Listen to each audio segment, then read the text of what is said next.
Provai e vede. História de hoje: baterias carregadas.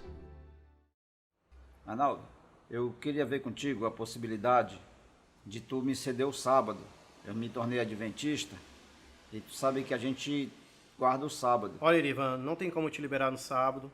Sábado é o dia que nós mais temos pessoas aqui para atender. Já acabou esse negócio de Antigo Testamento, de sábado. Ninguém usa mais isso, Irivan. Arnaldo, tu sabe que eu tenho 6 anos e meio contigo aqui e eu nunca tirei férias. Existe a possibilidade da gente trocar esse tempo de férias pelas horas do sábado. Por que a gente não faz um acordo aqui e tu não me cede isso?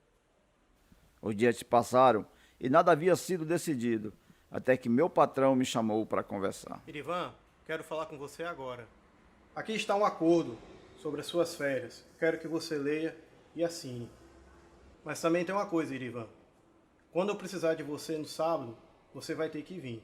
E eu não lhe devo mais nada das tuas férias. Não, patrão. Mas não foi esse o nosso acordo.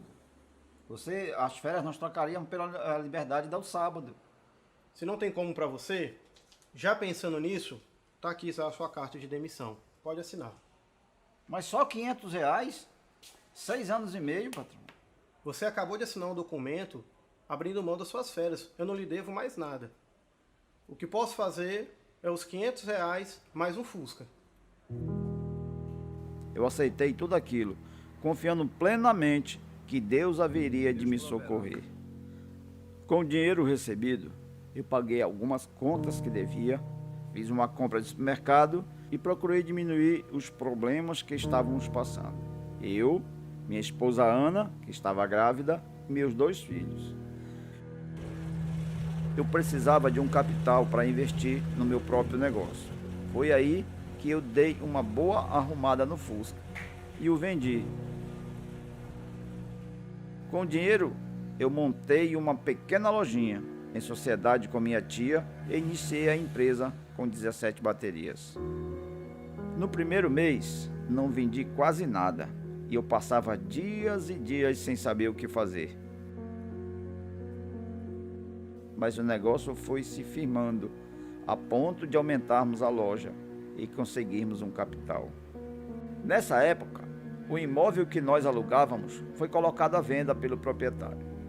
E por ser seu inquilino, tivemos a preferência para comprá-lo.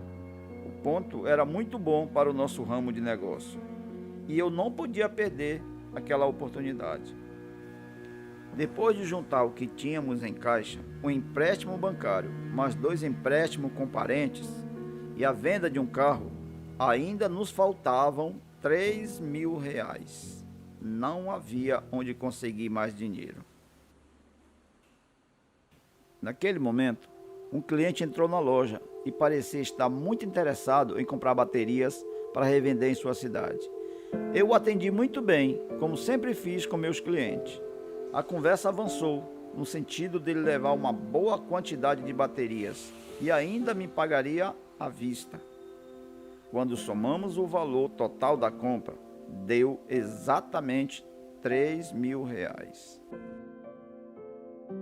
Assim que o cliente pagou e foi buscar o carro para levar as baterias, eu me ajoelhei e agradeci ao meu Deus por aquele milagre. Hoje, depois de muitos anos, a Castanhal Bateria é a principal casa de baterias da região. Depois de o adorarmos com nossos dízimos e ofertas e ainda ajudarmos na construção de uma igreja, nós investimos no negócio com sabedoria e sob a orientação divina. Durante toda a minha vida, eu pude ver a mão de Deus guiando meus passos. Nos momentos difíceis, nos quais eu não via nenhuma saída, milagres aconteciam à minha frente. Por isso, eu tenho sido muito abençoado. Louvado seja o Senhor. Provai e vede. E agora, eu os convido para esse momento especial de adoração através dos dízimos e das ofertas. Que Deus os abençoe.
os meus planos, Senhor.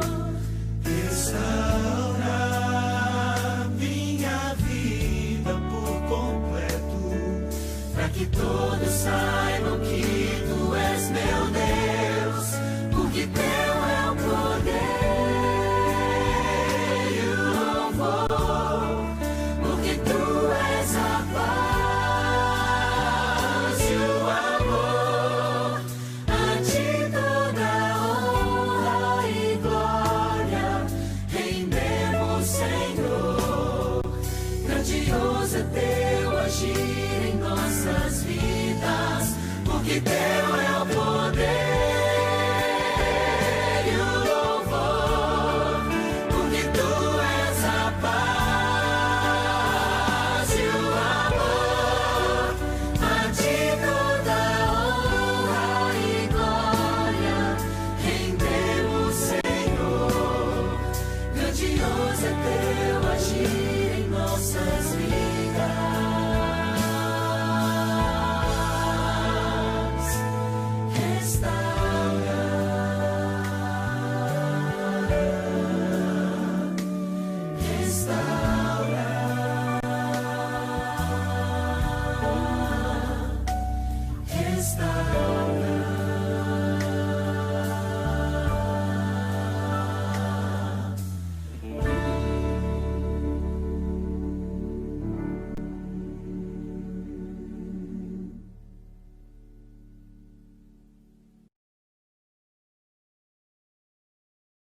Muito bom sábado, amigos e irmãos que estão aqui assistindo o nosso culto via online. É uma grata satisfação estar reunidos com vocês, mesmo à distância. Mas hoje nós teremos mais uma vez a oportunidade de abrir a palavra de Deus, cantar louvores e adorar ao nosso Pai Celeste. E nesse momento convido para você para louvar ao nosso Deus.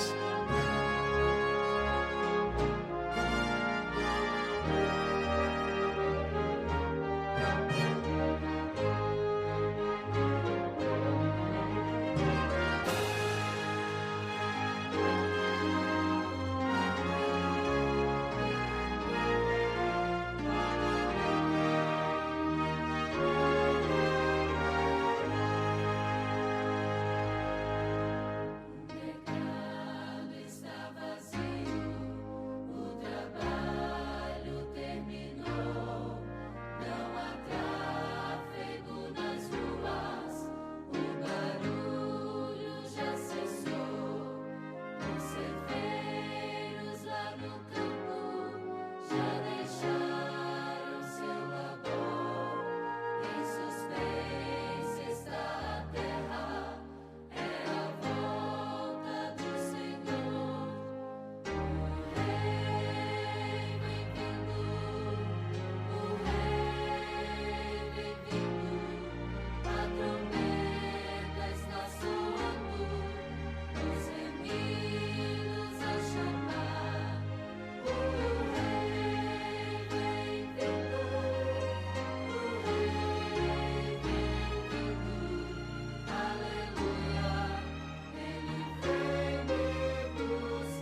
Que maravilha nós podemos cantar ao nosso Deus, honrar o seu nome através dessa oração cantada. E agora eu convido para você fechar os seus olhos e orar a Deus. Oremos.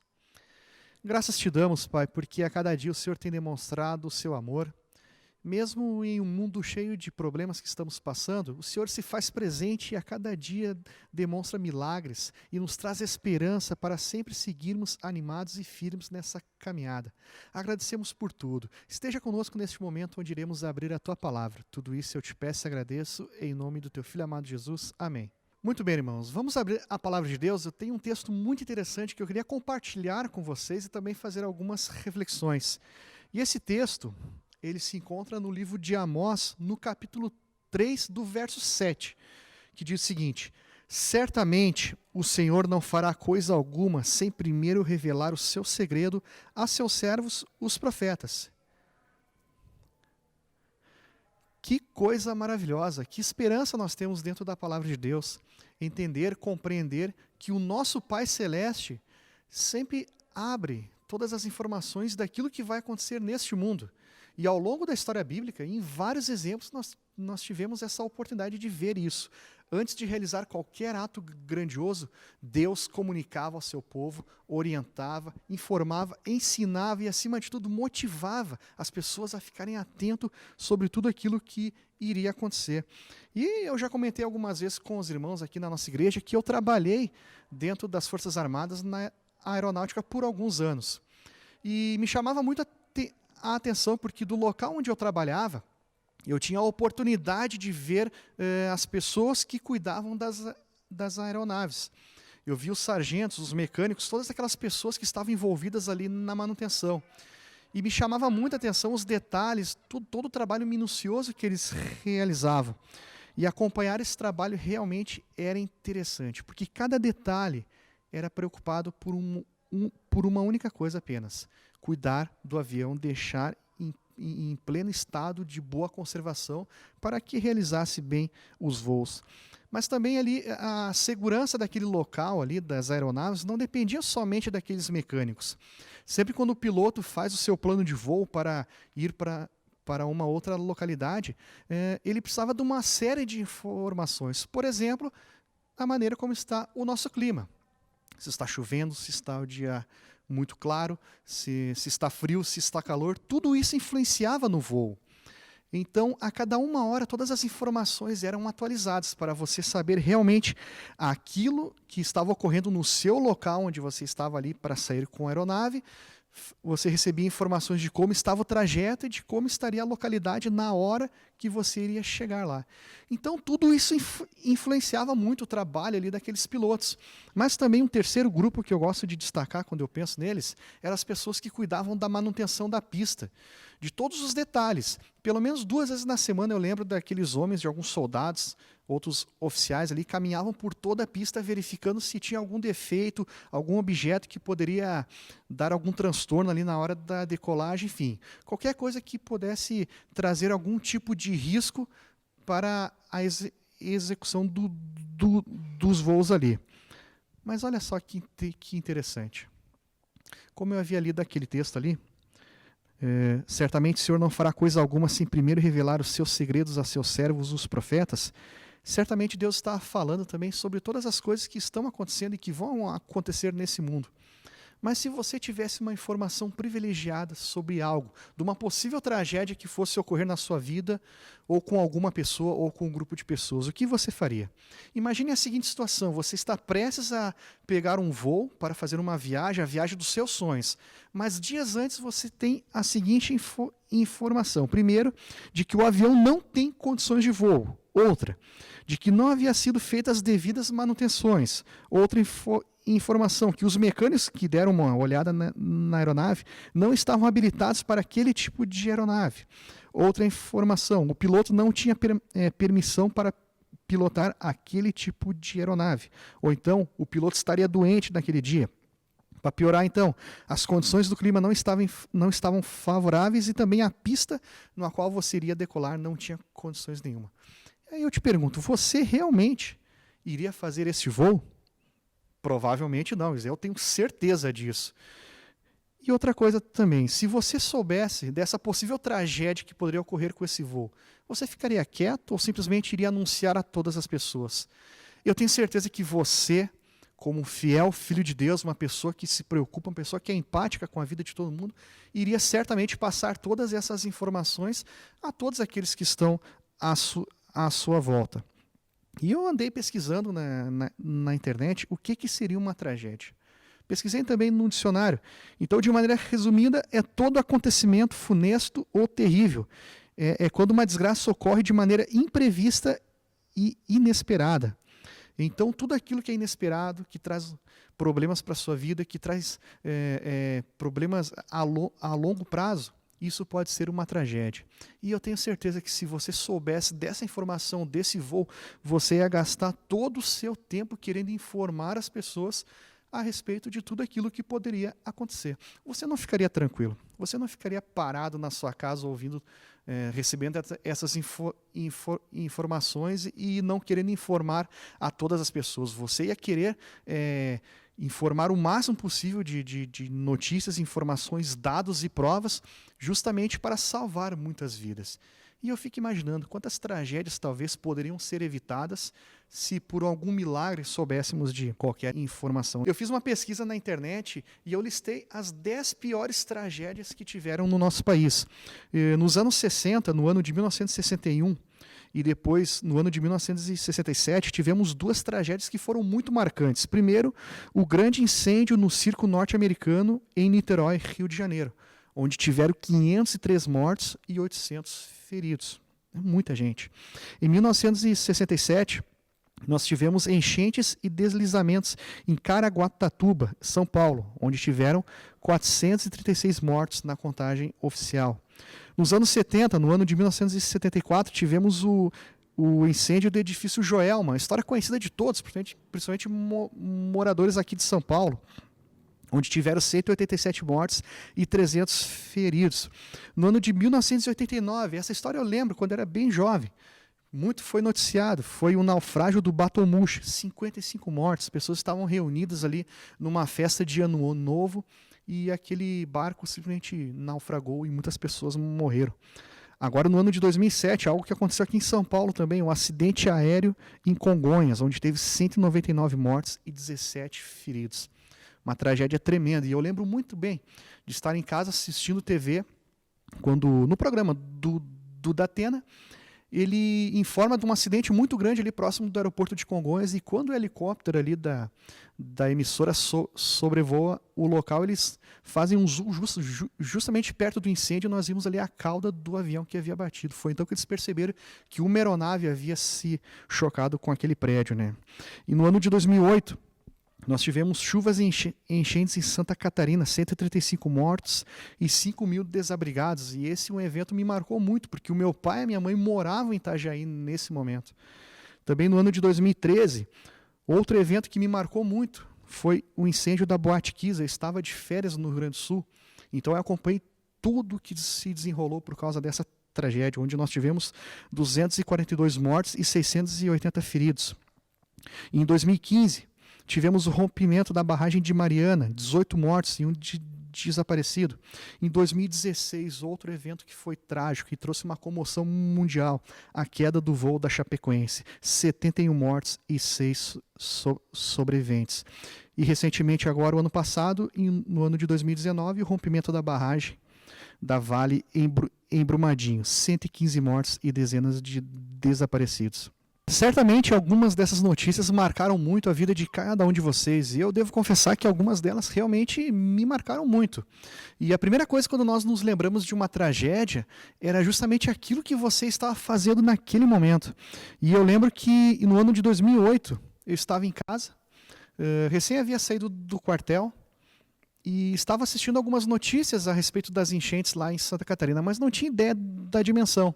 Foi então que, ao assistir um programa de notícias no domingo à noite, eu me deparei com uma cena que um helicóptero estava sobrevoando a rodoviária de Itajaí e ela estava completamente alagada. E não somente a rodoviária, mas toda a região.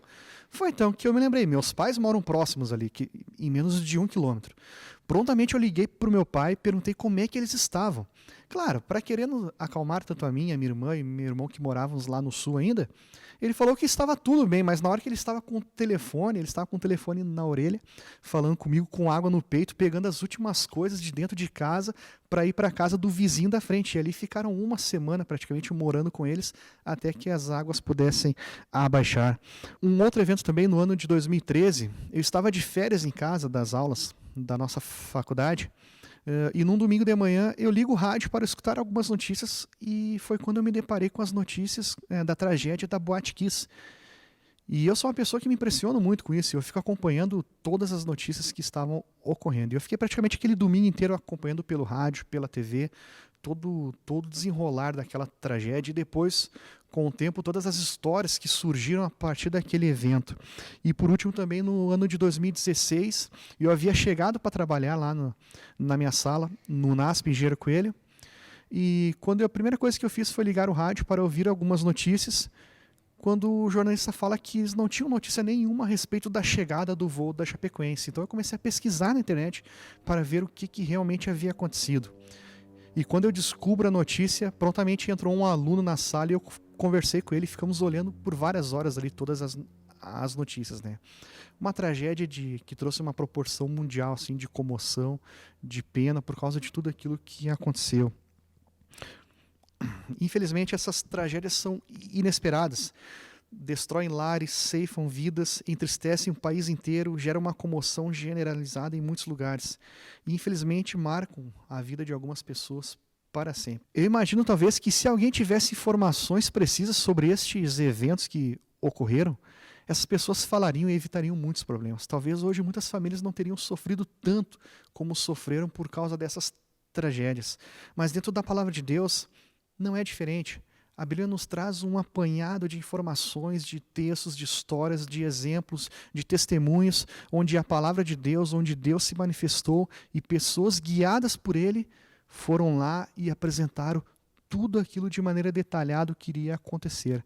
Mas dependia de cada pessoa aceitar ou não essas mensagens. Mas eu quero ler com vocês um texto que está no capítulo de Lucas, no capítulo 19 de Lucas, no verso 41 a 44. Aqui diz o seguinte: quando iam chegando, vendo a cidade, chorou e dizia: se conheceras por ti mesmo ainda hoje o que é devido à paz, mas isso está agora oculto aos teus olhos, pois sobre ti virão dias em que os teus inimigos te cercarão de trincheiras, e por todos os lados te apertarão cerco, e te arrasarão, e aos teus filhos dentro de ti não deixarão em ti pedra sobre pedra, porque não reconhecestes a oportunidade da tua visitação. O contexto dessa passagem, Cristo estava chegando em Jerusalém praticamente para passar os seus últimos dias aqui nesta terra. E ele chega daquela maneira que é apresentado na palavra de Deus, montado em um jumento, como muitos reis faziam naquela época, principalmente os reis de Israel. E as pessoas realmente ficaram emocionadas vendo aquela cena, ele chegando em Jerusalém, saudaram ela, como muitas vezes nós vemos em algumas representações na igreja, com folhas de árvores, saudando aquele possível rei que estava chegando para libertar o povo. O povo de Israel estava apreensivo por muitos anos, por muitas décadas ali, estavam sob o domínio romano, precisavam de libertação. Mas eles não entenderam que aquela libertação que Cristo estava trazendo era totalmente diferente daquilo que eles queriam. Alguns pontos que eu quero destacar desse texto, algumas frases isoladas ali que nós que nós podemos tirar boas lições e compreender um pouquinho mais do contexto de tudo aquilo que estava ocorrendo naquele momento. E entender também o porquê que Cristo chorou. Então a primeira frase está no verso 41 e é justamente isso. Jesus chorou. Por quê? Porque o povo de Israel, naquele momento, estava com a oportunidade de conhecer mais a Cristo. Só que, infelizmente, eles estavam tão preocupados com a sua luta contra os romanos, também preocupados com o mau uso que estavam realizando da lei de Deus. Eles não conseguiram compreender realmente aquilo que Cristo estava fazendo ali. Eles queriam um rei, eles queriam um governador, eles queriam um líder militar, eles queriam um líder político e econômico, mas Cristo não era essa pessoa. Cristo estava ali justamente para apresentar o reino de Deus para todos eles. Eles ficaram cegos e não perceberam que diante deles estava aquela pessoa que resolveria toda a questão do pecado deste mundo. E também que morreria por nós para que nós não sofrêssemos as consequências desses pecados. Se eles realmente tivessem aberto os olhos e visto Cristo como deveriam ter visto, não estariam preocupados com essas coisas. Se preocupariam com a missão de levar a mensagem que Cristo estava pregando a todas as pessoas. No Grande Conflito, na página 14, logo no início, Ellen White diz o seguinte: durante 3 anos o Senhor da luz e glória entrara e saíra por entre o seu povo, fazendo bem e curando a todos os oprimidos do diabo, pondo em liberdade os que se achavam presos, restaurando a vista aos cegos, fazendo andar os coxos e ouvir aos surdos, purificando os leprosos, ressuscitando os mortos e pregando o evangelho aos pobres. Durante 3 anos Cristo teve o seu ministério, realizando essas maravilhas. E as pessoas não entenderam. E por isso Jesus chora, porque as pessoas não estavam compreendendo qual que era a sua missão. A ideia de paz apresentada na Bíblia é totalmente contrária à nossa ideia que nós temos hoje. Não tem nada a ver com a ausência de guerra ou lutas, mas a paz na Bíblia ela é descrita como o quê? Você estar de bem, em harmonia, em paz, né, com o nosso Deus. Mesmo em um mundo cheio de guerra, lutas, problemas, doenças, pandemias, nós podemos estar em paz com o nosso Deus. E eu gosto muito daquele hino, Estou em Paz, porque ele diz uma frase muito importante e muito forte, que pode cair o mundo, tudo pode estar desabando à sua volta, mas você precisa estar em paz. Você está em paz com o nosso Deus. E havia algumas condições para se viver em paz, e essas condições eram principalmente o arrependimento e a aceitação de Jesus como o nosso Salvador. E havia pouco tempo. Cristo sabia que ele iria morrer logo, logo. E ele fala justamente, se você soubesse o que era devido de paz. No verso 42 também está descrito o seguinte: o que está oculto aos teus olhos. O povo de Israel havia sido chamado para uma missão especial, ser um exemplo para todas as nações que estavam ao redor ali. Eram para todo mundo em volta ver as bênçãos, ver o crescimento de Israel, viajar até aquele local, conhecer o porquê que eles estavam tão desenvolvidos, estavam tão fortes, tão ricos. E assim o povo de Israel iria mostrar que quem governava realmente ele não era um homem, um governador ou um presidente, mas Deus governava aquela nação. E isso estava já oculto aos olhos do povo de Israel. Eles haviam perdido esta missão. Não se preocupavam mais em querer ser um exemplo às demais nações. Queria ser apenas mais uma nação que estava ali com poderio, com domínio, e assim eles estavam agindo.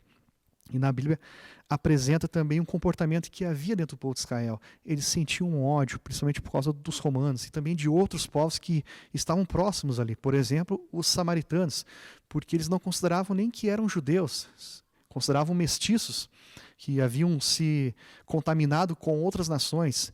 E infelizmente essa mentalidade estava dentro do povo judeu. Eles se achavam melhores que todo mundo. Mas, na verdade, a missão do povo de Israel era ser um exemplo para todas as nações que estavam ali. No verso 43, diz o seguinte, que sobre ti virão inimigos que te cercarão, sitiarão e arrasarão. E aqui está falando justamente sobre um combate, sobre uma luta militar que haveria naquela região, que ocorreu no ano 70 da era cristã. E justamente Cristo está falando a respeito disso, que Jerusalém seria completamente destruída pela nação romana. E por muito tempo as pessoas ouviram, aprenderam, compreenderam essa mensagem e muitos se salvaram. Por quê? Porque realmente entenderam que esse evento seria logo, seria breve. Levou 40 anos, mas ainda seria um evento que iria ocorrer naquela região. E foi um evento muito aterrador. muito marcante na vida daquelas pessoas, principalmente as que sobreviveram. E Ellen White ela faz uma reflexão sobre isso no livro Grande Conflito, na página 17, que ela diz o seguinte: todas as predições de Cristo relativas à destruição de Jerusalém cumpriram-se à letra. Apareceram sinais e maravilhas. Durante 7 anos, um homem esteve a subir e a descer as ruas de Jerusalém, declarando as desgraças que sobreviriam sobre a cidade. Este ser estranho foi preso e açoitado, mas aos insultos e maus tratos respondia somente: ai, ai de Jerusalém. Ele foi morto também nesse cerco. Outro texto também que Ellen White fala está no livro O Grande Conflito, na página 18, que diz o seguinte: terríveis foram as calamidades que desabaram sobre Jerusalém, quando o cerco foi reassumido por Tito. A cidade foi assaltada na ocasião da Páscoa, quando milhões de judeus estavam reunidos dentro dos seus muros. Provisões de víveres haviam sido previamente destruídas pela vingança das facções contendoras. Agora foram experimentados todos os horrores da morte por inanição. Homens roíam o couro dos seus cinturões e sandálias e a cobertura de seus escudos. Numerosas pessoas saíam da cidade à noite para apanhar plantas silvestres que cresciam fora dos muros da cidade, se bem que muitos fossem mortos com severas torturas. Muitas vezes os que voltavam em segurança eram roubados daquilo que haviam conseguido recolher. Maridos roubavam de suas esposas, esposas roubavam dos maridos, filhos arrebatavam o alimento da boca dos seus idosos. Certamente esse foi um evento muito aterrador para o povo de Israel, mas não somente a Bíblia ou os livros do Espírito de Profecia comentam algo a respeito disso. A própria história fala que realmente esse período foi algo difícil. Houve situações, por exemplo, em que mães pegaram seus filhos, bebês ainda, e partiam eles e dividiam entre os demais moradores da casa. O povo romano chegou a construir um muro em torno da cidade, proibindo que qualquer pessoa saísse, e com o tempo tudo ali que havia, todos os suprimentos foram acabando. E a dor e os problemas começaram a crescer mais ainda. E o que me chama a atenção é justamente que as pessoas foram alertadas disso. E teve um momento exato em que o cerco tinha dado uma diminuída. E esse foi o momento exato que as pessoas deveriam sair da cidade. Quem realmente havia escutado as mensagens, quem realmente havia entendido a gravidade do que estava acontecendo, naquele momento fugiu, foi embora e abandonou Jerusalém. Só que quem ficou, infelizmente, acabou sofrendo com a morte. E Jerusalém realmente foi totalmente destruído. Do templo não sobrou praticamente nada. Né? E o último verso que está aqui está no verso 44, a última frase, que diz o seguinte: não reconhecesses a oportunidade da tua visitação. Certamente este era o último alerta de Cristo para o seu povo, principalmente para aqueles que não aceitaram a sua mensagem de salvação. Ainda havia a oportunidade, mas Cristo sabia que o coração de muitos estavam endurecidos por qualquer mensagem que ali fosse pregada. Mas quando nós vamos na palavra de Deus e compreendemos, estudamos, principalmente aquilo que está escrito no livro de Daniel e Apocalipse, nós compreendemos que a história deste mundo está acabando. Nós compreendemos também que nós, como povo de Deus, nós temos uma missão muito firme e forte, que é apresentar justamente o que a palavra de Deus fala a respeito de salvação e principalmente a respeito do retorno de Cristo. E qual que tem sido a sua atitude perante a tudo isso? Você simplesmente está ouvindo, guardando para você, ou você está falando para todas as pessoas toda vez que tem uma oportunidade? Nós, como povo de Deus, nós não devemos ficar calados. Nós devemos sim levar esta mensagem a todos os povos, a todas as nações. Começando principalmente, por exemplo, com os que estão na nossa casa, com os nossos vizinhos, com os demais parentes. Nós não devemos ficar quietos. Somos o povo de Deus. Nós temos uma missão e uma mensagem para levar a todas essas pessoas. E ao longo da história da Bíblia, nós conhecemos que teve homens de atitude, pessoas que levaram essa mensagem de graça e salvação. Vamos pensar, por exemplo, na história de Noé. Ficou 120 anos falando a respeito da destruição do mundo. Todas aquelas pessoas, por mais aterrador que tenha sido a morte delas, elas tiveram a oportunidade da salvação. Elas tiveram o seu momento de graça, mas não a aceitaram. Nós temos a história de Moisés, principalmente ali, né, naquelas pragas, na última praga, onde ele fala praticamente para toda a nação egípcia que deveriam colocar o sangue nas portas para que os primogênitos não fossem mortos. mas muitas pessoas não aceitaram, não somente egípcio, mas eu imagino também que muitos judeus ali perderam seus filhos por não atenderem as mensagens. Outra história também, a história de Ló quando foi avisado. E a história de Ló me surpreende, porque o texto fala que praticamente os anjos pegaram ele pelo braço e retiraram de dentro da sua casa. E nós vemos realmente a graça de Deus de maneira ativa ali. O anjo pegou Ló pelo braço e arrastou ele para fora de casa, junto com a sua família. Infelizmente, seus genros morreram, logo depois a sua esposa olha para trás, porque ela estava pegada, mas enfim, eles tiveram essa oportunidade de salvação. E o que falar mais uma vez de Daniel e João? Deixou tudo escrito para nós, registrado certinho, ponto a ponto, o que vai acontecer, como vai acontecer, de que maneira vai ocorrer e o que você está fazendo com essa mensagem. Para finalizar aqui, meus amigos, nós devemos entender aquilo que a Bíblia fala sobre aquilo que é a paz. E realmente, quando eu escuto a música Estou em Paz, eu me sinto muito renovado. Porque realmente o mundo que está à nossa volta está caindo, está desabando. Mas quando estamos com Deus e quando aceitamos a mensagem de Cristo, realmente essa mensagem transforma o nosso coração. Nós não podemos permitir que preocupações e metas cubram os nossos olhos sobre aquilo que realmente é importante. Deus está preparando um lar maravilhoso e certamente é o desejo dele e o desejo de muitos que você esteja lá. Independente de quais são os inimigos que estejam te cercando, Deus está contigo. Deus vai te libertar, Deus vai te proteger, Ele vai cuidar de ti. E não podemos esquecer também que Cristo morreu por mim e por você. E que a cada dia sigamos as suas orientações e aceitamos o seu sacrifício na cruz pelo perdão dos nossos pecados. Certamente Cristo vai voltar. Certamente a história desse mundo vai acabar.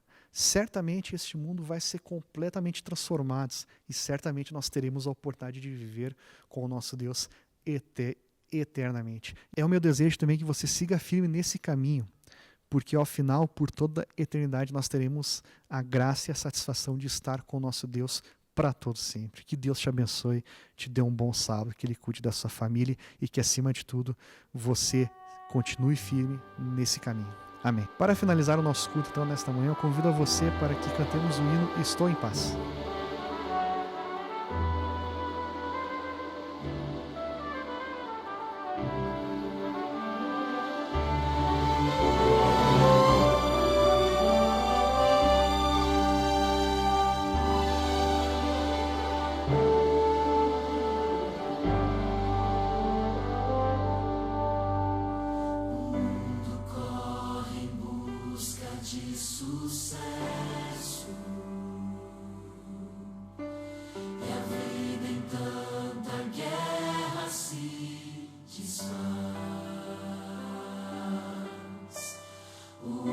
Sonha as glórias do progresso, mas anda velozmente para trás.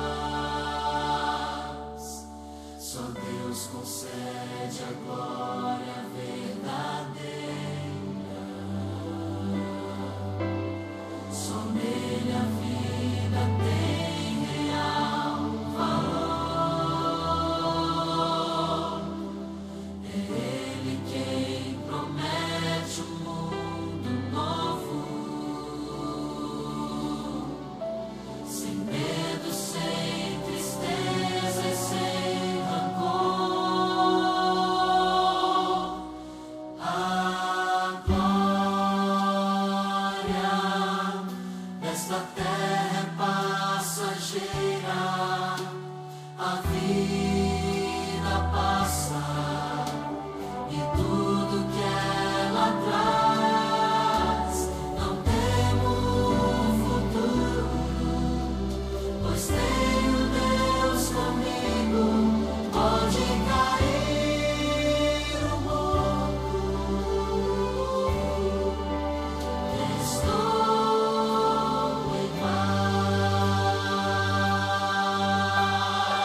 Muito bem, que a graça e a bênção de Cristo esteja sobre todos vós. Vamos fazer uma oração para encerrar o nosso culto? Pai querido, Deus amado, nós agradecemos porque a cada dia que entramos em contato com a Tua Palavra, nós compreendemos que a história desse mundo está acabando. Que a cada dia nós se sintamos fortalecidos para compreender, aceitar e viver esta mensagem. Mas que a gente não guarde tudo para nós, que possamos falar a todos que estão à nossa volta de que o Cristo vai voltar, de que esse mundo será completamente transformado. Que a gente não fique calado e que a sua mensagem seja pregada a todas as pessoas deste mundo. Muito obrigado, Pai, porque o Senhor está nos dando esta graça de conhecer a respeito da salvação. Peço que o Senhor, de maneira especial, cuide de todos nós. O Senhor sabe de cada dificuldade, cada anseio, cada preocupação, por isso que colocamos a nossa vida nas Tuas mãos. Muito obrigado por tudo. Em nome de Jesus, amém.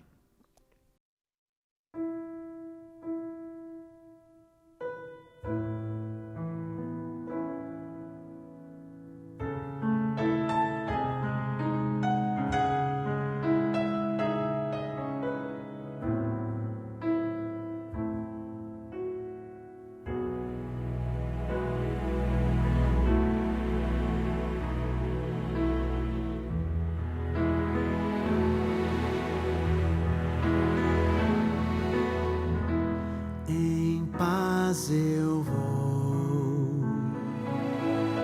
ouvir a voz de Deus, em paz eu vou, estou feliz,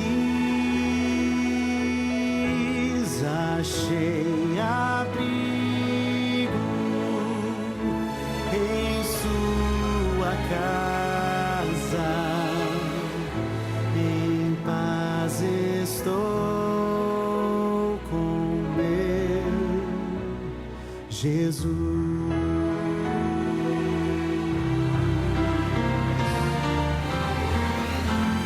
Em paz eu vou ouvir a voz de Deus. Em paz eu vou. Estou